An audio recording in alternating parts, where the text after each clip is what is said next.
नमस्कार दोस्तों, आज के इस वीडियो में हम जानेंगे मताधिकार किसे कहते हैं या फिर मताधिकार क्या होता है। दोस्तों बात करें अगर मताधिकार की तो सबसे पहले इसे शाब्दिक अर्थों में हम जानेंगे।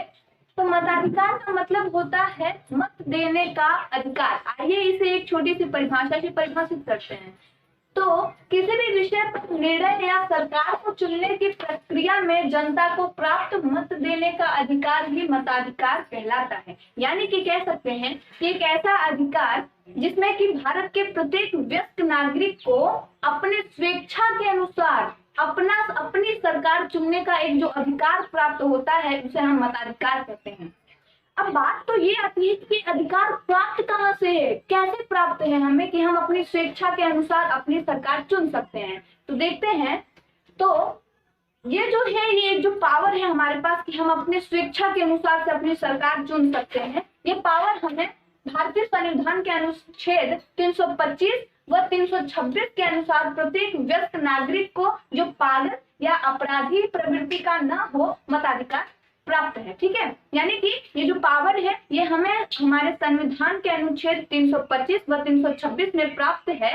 ठीक है, तो लेकिन इसमें एक बात और कही गई है कि ये जो मत देने का जो अधिकार है ये किसी पागल या अपराधी प्रवृत्ति के व्यक्ति को प्राप्त नहीं है। ठीक है, ये जो व्यक्ति है मतलब ये जो अधिकार है ये पागल या अपराधी प्रवृत्ति के व्यक्ति से ये वंचित कर दिया गया है कि वो मतदान नहीं कर सकते हैं। ठीक है, उसके बाद एक चीज और आती है कि किसी भी नागरिक को धर्म, जाति, वर्ण संप्रदाय या अथवा मतलब या लिंग भेद के कारण वंचित नहीं किया जा सकता। यानी ये नहीं कहा जा सकता है कि मतलब धर्म के भिन्नता पे उसे ये नहीं कहा जा सकता है कि तुम हिंदू हो तुम मतलब मताधिकार मत नहीं दे सकते हो, या फिर तुम मुस्लिम हो तुम मत नहीं दे सकते हो। ठीक है, मत के आधार पर उसे वंचित नहीं किया जा सकता है।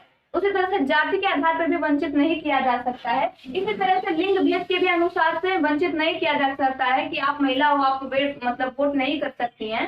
इसी तरह से तो देखिए छोटे से मैं आज की डेट में एक चीज क्या हो रही है ना, यहाँ पे जिस तरह से संविधान में लिखा गया है तो संविधान के अनुच्छेद 325 व 326 में कि मतलब जो व्यक्ति कौन सा ऐसा व्यक्ति जो मतदान नहीं कर सकता है, तो हम जानते हैं कि अपराधी प्रवृत्ति का व्यक्ति और पागल व्यक्ति। लेकिन आज की डेट में हम देख रहे हैं ना कि जो अपराधी प्रवृत्ति का व्यक्ति होता है वो जेल में बैठा रहता है और वो जेल में बैठे बैठे ही चुनाव लड़ ले रहा है और चुनाव जीत भी जा रहा है।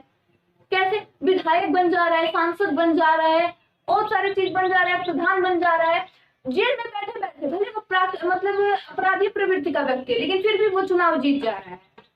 ये तो संविधान के विपरीत भी है ना, इसके लिए सरकार को कदम उठाना चाहिए। ठीक है, एक चीज और आप देख लें। अब इसमें एक चीज और आती है ना कि ये जो अपराधी प्रवृत्ति का व्यक्ति है वो तो जेल में रह के भी चुनाव लड़ ले रहा है, चुनाव जीत जा रहा है, विधायक सांसद बन जा रहा है। लेकिन अब इसमें एक चीज और आती है ना कि ऐसा व्यक्ति जिसके ऊपर किसी भी तरह के मुकदमे नहीं दर्ज हैं, जो बिल्कुल साफ प्रवृत्ति का व्यक्ति है, उसे तो लड़ने ही नहीं दिया जा रहा है चुनाव। अब क्यों? कारण क्या है, क्यों नहीं वो लड़ पा रहा है? तो ये जो अपराधी प्रवृत्ति का व्यक्ति है वो तो जेल में बैठा है, उसके जो मतलब गुंडे मवाली जो जेल के बाहर घूम रहे हैं, खुलेआम घूम रहे हैं, वो सब उस शांत प्रवृत्ति के व्यक्ति को लड़ने ही नहीं दे रहे हैं। तो लड़ेगा कैसे वो? ठीक है, तो इसी तरह से अपराधी प्रवृत्ति का जो व्यक्ति है वो जेल में बैठे बैठे ही जो है चुनाव लड़ भी ले रहा है, चुनाव जीत भी जा रहा है, और जो साफ प्रवृत्ति का व्यक्ति है उसे दबा दे रहा है, वो नहीं चुनाव लड़ पा रहा है। क्यों? क्योंकि उसके जो गुंडे मवाली बाहर घूम रहे हैं, खुलेआम घूम रहे हैं, एक खुलेआम कीड़े की तरह, वो उस साफ प्रवृत्ति के व्यक्ति को चुनाव लड़ने ही नहीं दे रहे।